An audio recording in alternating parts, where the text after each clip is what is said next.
Tara, wala na patumpik-tumpik pa. Ito na yata ang pinakamasarap na biko na magagawa natin dito sa Ang Sarap Grabe na ube, langka, biko. Tara, simulan na natin. Meron tayo ditong glutinous rice o yung malakit. Make sure na ito ay nahugasan ng 3 beses. Then sa inginan talaga natin ito over to the lowest heat kung wala kayong rice cooker. At kapag iwas sunog ito sa pinaka-bottom ng ating pan, ay i-check natin ang ating tinador or kutsara, i-check natin yung pinaka-gilid nito at malalaman naman natin yan kung dumidikit na talaga yung pinaka-malagkit natin dito sa bottom ng pan. At para naman sa molding gagamitin natin or food container ay lagyan lang ito ng banana leaves. Make sure na ito ay napasadahan sa apoy at nalinis. Nalagyan ko nga pala ito ng coconut oil para iwas ito dikit mamaya.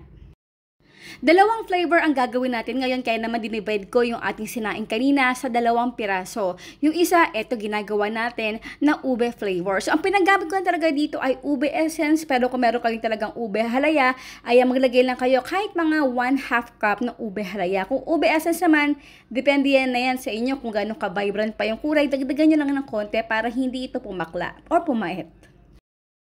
Sa pagluluto ko talaga ng kahit anong biko, pagluluto ko yan talaga actually ay malakas yung ating apoy at habang kumukunti ng papaunti naman yung ating pinaka-liquid dito ay papahina na naman yung ating apoy hanggang sa talagang matuyo na siya. Tinransfer ko na ito agad sa ating molde at para naman maging malapat, maayos ang pagkakalapat nito, ayan naglagay lang ako ng coconut oil sa pinakaibabaw at gumamit lang ako dito ng spatula. Next, ang gagawin naman natin ay ang ating langka biko. So magkaparas lang yan talaga ng pagluluto at pagsama-samahin lang yung ating mga ingredients dito sa ating pan.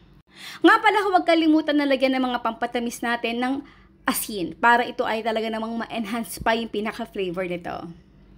Ayan guys dapat ganito talagang tuyong-tuyo yung ating pagkakaluto. Again, i-transfer natin ito sa ating molde at lagyan ito sa ibabaw ng coconut oil, then ilapat lang natin. So itong measurement na to, syempre ito ay saktong-sakto lang talaga para sa 2 pirasong molde natin. At ang last but not the least, syempre ito yung pinakamasarap sa ating mga biko, yung ating latek. At ang ating last but not the least, ang ating latek dito. Ito talaga yung pampalasa sa ating kahit anong biko na gawin natin, kahit anong flavor. Ang pinaka-importante sa paggawa nito ay gumamit tayo ng kakanggata, yun talaga para mas maging creamy pa, para mas maging flavorous yung ating latek.